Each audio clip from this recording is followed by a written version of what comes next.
dia a todos os irmãos, graça e paz em nome do Senhor Jesus. Nós estamos iniciando a nossa escola bíblica discipuladora e estaremos louvando ao Senhor com o hino de número 153 do HCC, Já Refúgio a Glória Eterna de Jesus.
para, nessa manhã de domingo, compartilhar com os irmãos o último estudo da nossa revista da Escola Bíblica Discipuladora, lição de número 13, que tem como título A Morte da Morte.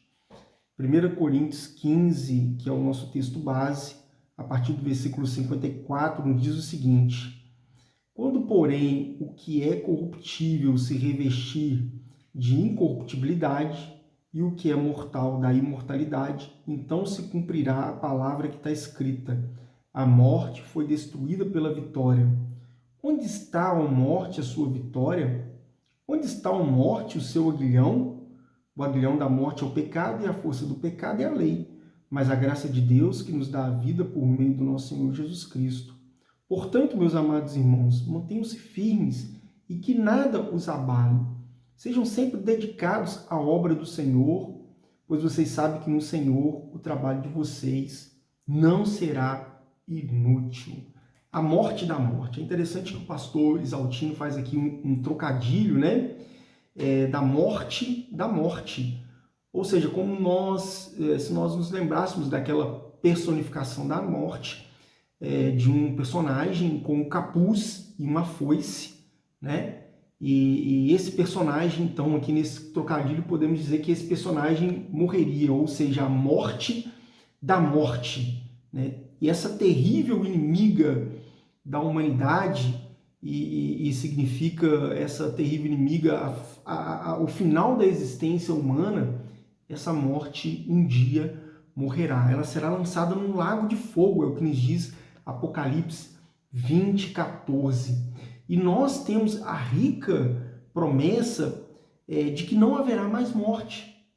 Ela não só será lançada no lago de fogo, mas ela não existirá mais, não haverá mais morte. É o que diz Apocalipse 21:4, nos diz o seguinte: ele enxugará dos seus olhos toda a lágrima, não haverá mais morte, nem tristeza, nem choro, nem dor, pois a antiga ordem já passou. O seguidor de Jesus, ele superará a morte e viverá para sempre. Isso foi dito por Jesus e registrado pelo evangelista João, capítulo 11, versículo 25, quando Jesus disse o seguinte: eu sou a ressurreição e a vida. Aquele que crê em mim, ainda que morra, viverá. Ainda que morra, viverá. Meus irmãos, como nós falamos no domingo passado, se Cristo regressar, voltar durante a nossa vida, nós, os vivos, seremos transformados. Mas se nós morrermos antes, seremos ressuscitados para não mais morrermos. É o que ficou registrado lá em 1 Tessalonicenses 4, 13 a 16. Um dia, Deus nos trará a vida, uma nova qualidade de vida, e estaremos para sempre com o Senhor. A morte, meus irmãos, ela é paciente, terminal, desde o Calvário, e morrerá, enfim, quando Cristo voltar, quando Cristo regressar. A segunda vinda do Senhor Jesus Cristo, nosso Salvador, porá o último prego no seu caixão, no caixão da morte. Seus dias estão contados na agenda de Deus. Nós cremos nisso e esperamos por isto. O fim da história será o início do novo de Deus para o homem.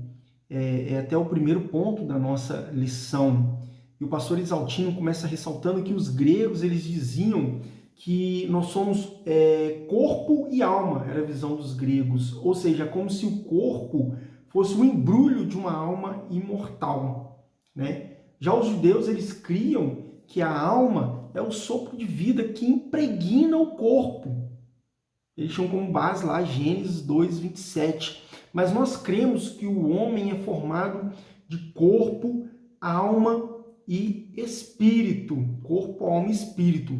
O corpo aqui, a Bíblia diz de forma muito clara que o nosso corpo é apenas a nossa casa terrestre, é o lugar onde nós moramos neste mundo, e a função básica do corpo é ter contato com este mundo físico.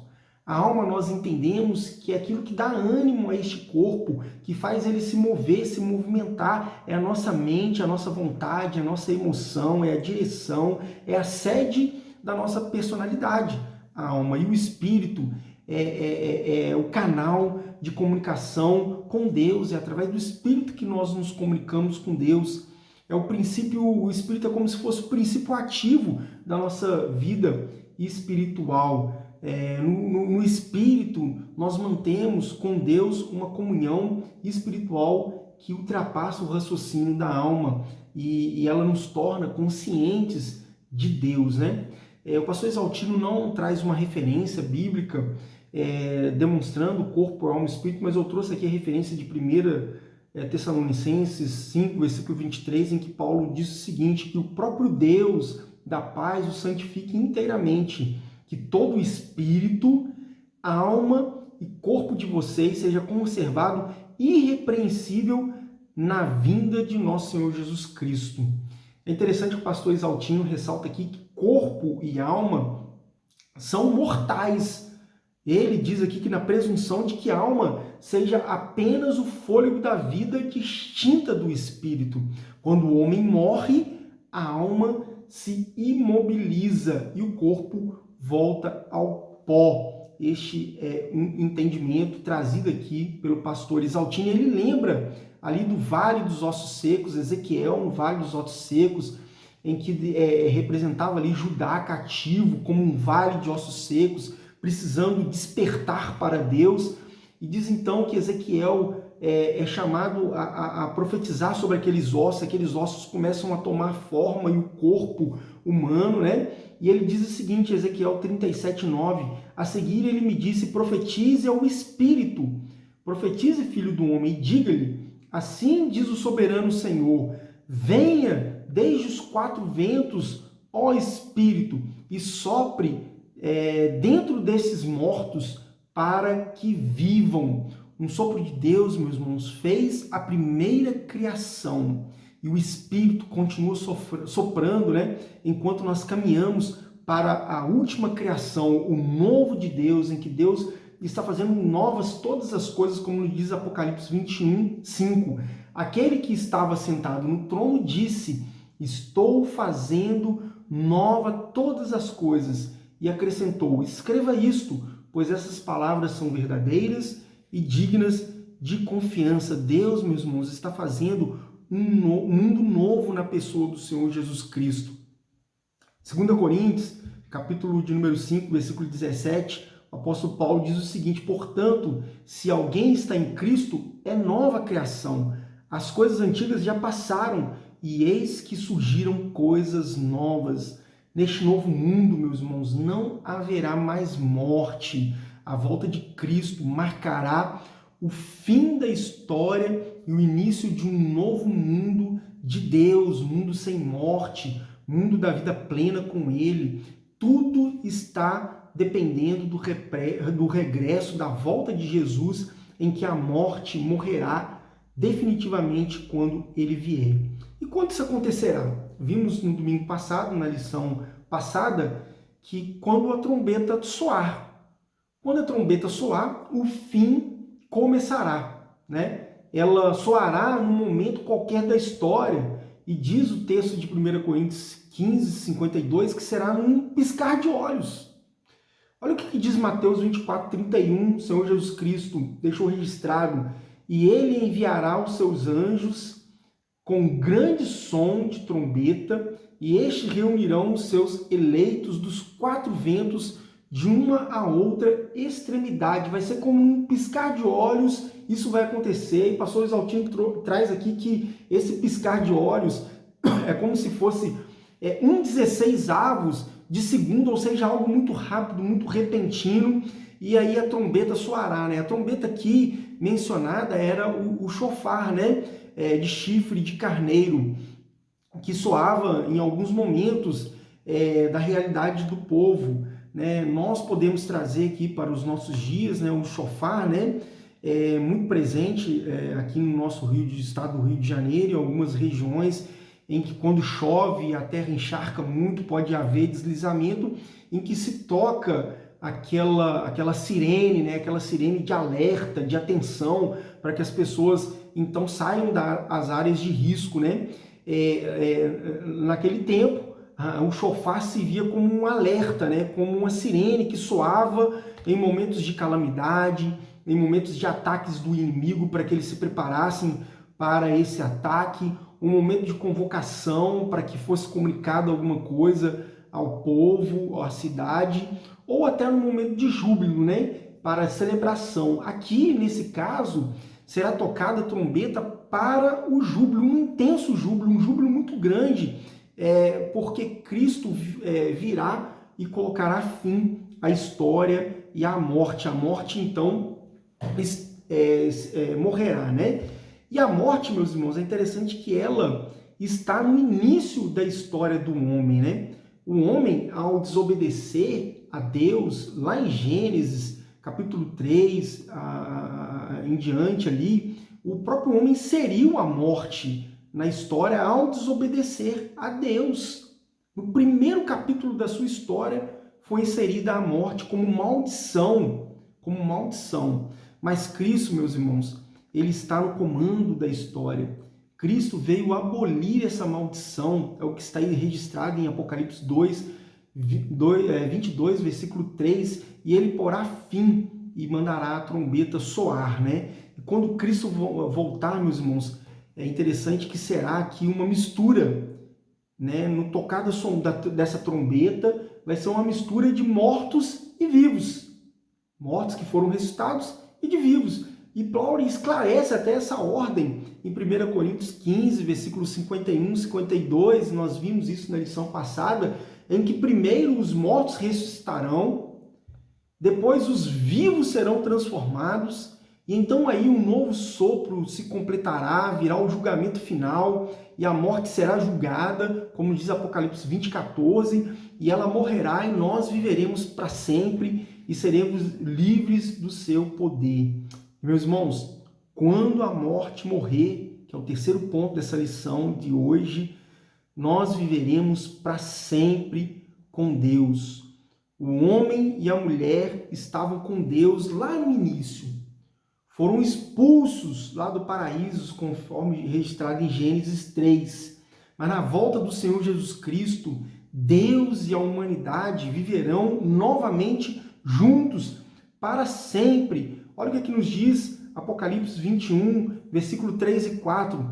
Ouvi uma forte voz que vinha do trono e dizia: agora o tabernáculo de Deus está com os homens, com os quais ele viverá.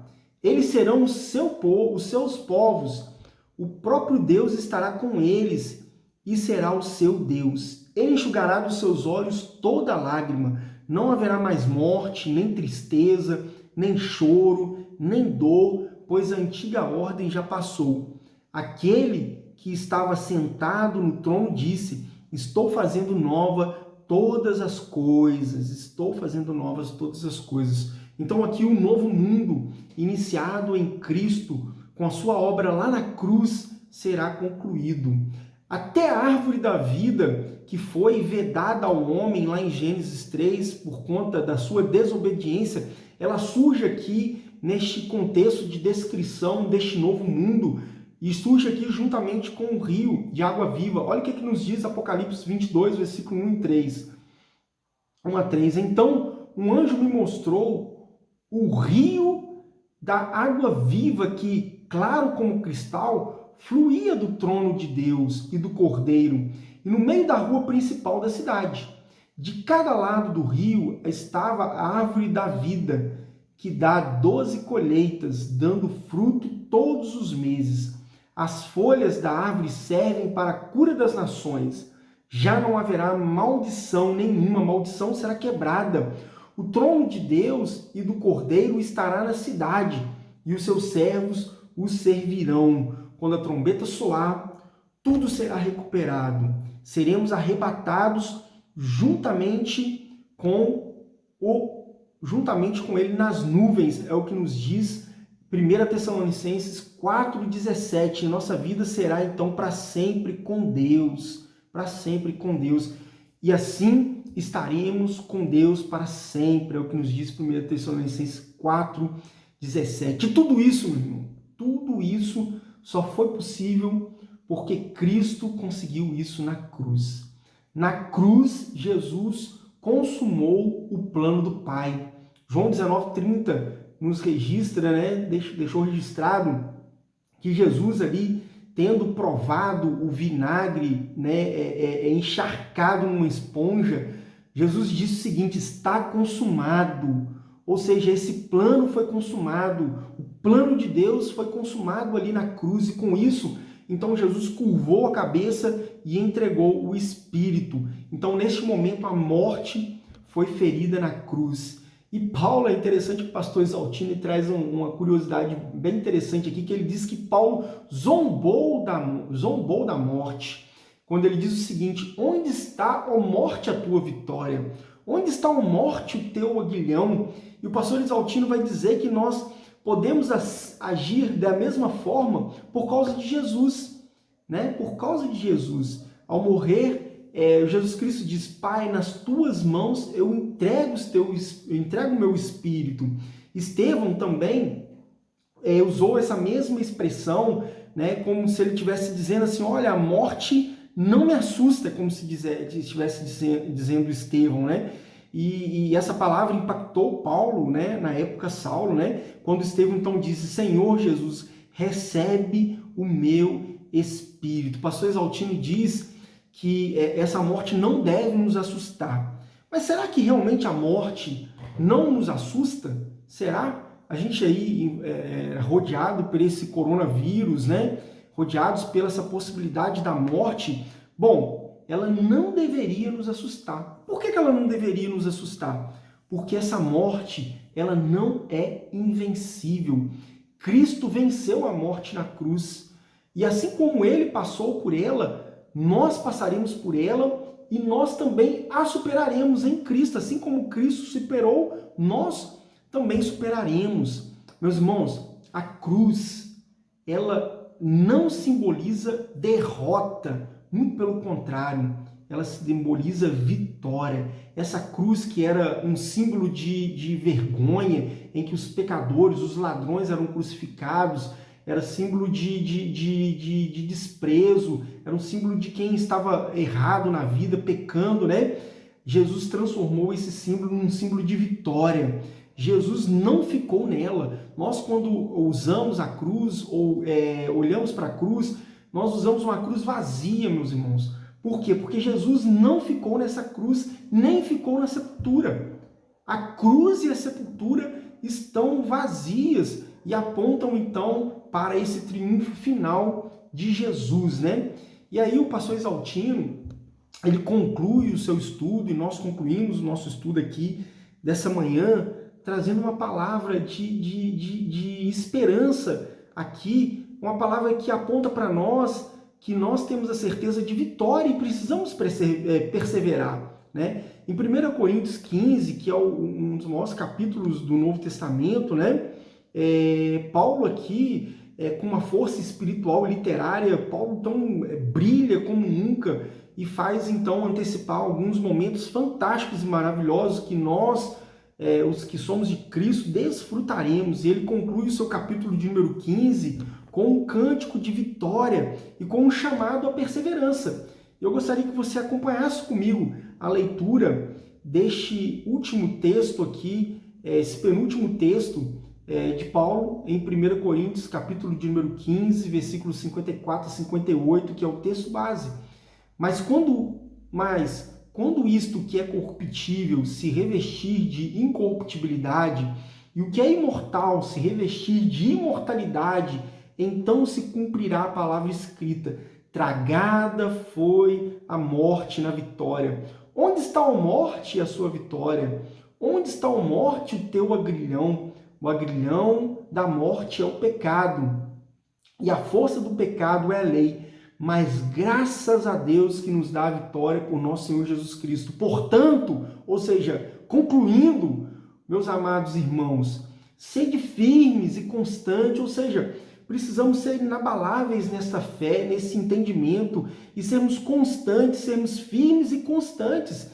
E Paulo então continua sempre abundante, servindo de forma abundante na obra do Senhor, sabendo que o vosso trabalho não é em vão no Senhor. Ou seja, um chamado à perseverança, a sermos firmes, a sermos constantes, a sermos abundantes na obra do Senhor, pois o nosso trabalho não é em vão. Meus irmãos, dessa forma, então, cantemos a vitória em Cristo Jesus e firmemos a nossa fé no Senhor Jesus Cristo. A morte morrerá e viveremos para sempre com Ele e que venha ao fim. E que nós nos lembremos da última oração registrada na Bíblia. Qual que é a última oração registrada na Bíblia? Está lá em Apocalipse, capítulo de número 22, versículo de número 20.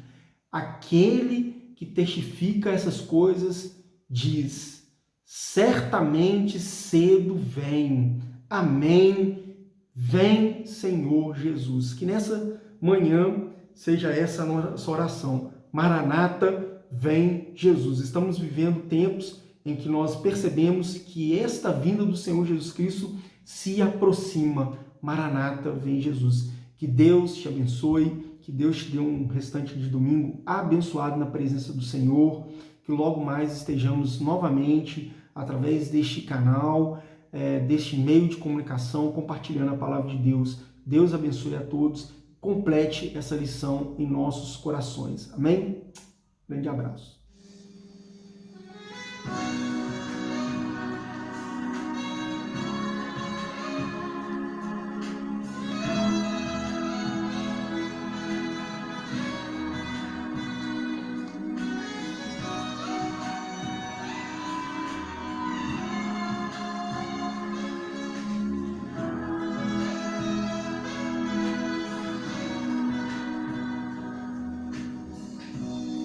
Me falaram de um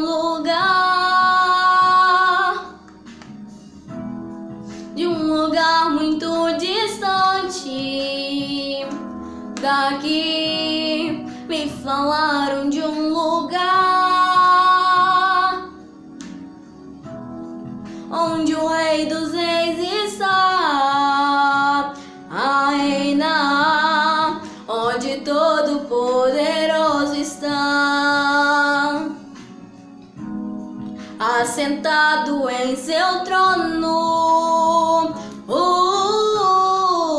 recebendo a adoração que vem do nosso coração.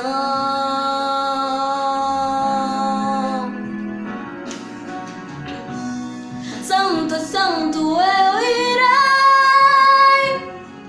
cantar quando eu passar os portões celestiais, os anjos,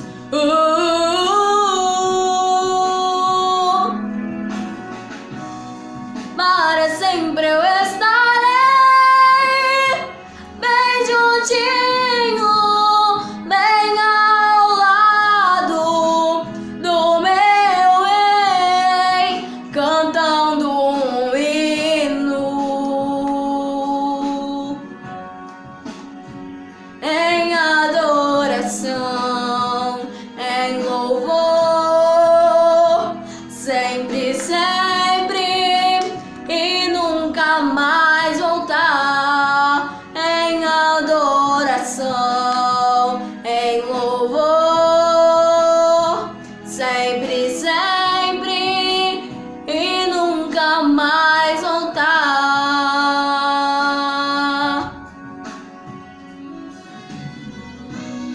Hoje eu sei que este lugar não se pode comparar, pois riqueza é o que não falta, e coroa até teremos ali, cantaremos com os anjos, voaremos com arcanjos, onde livre viveremos, e para sempre então diremos.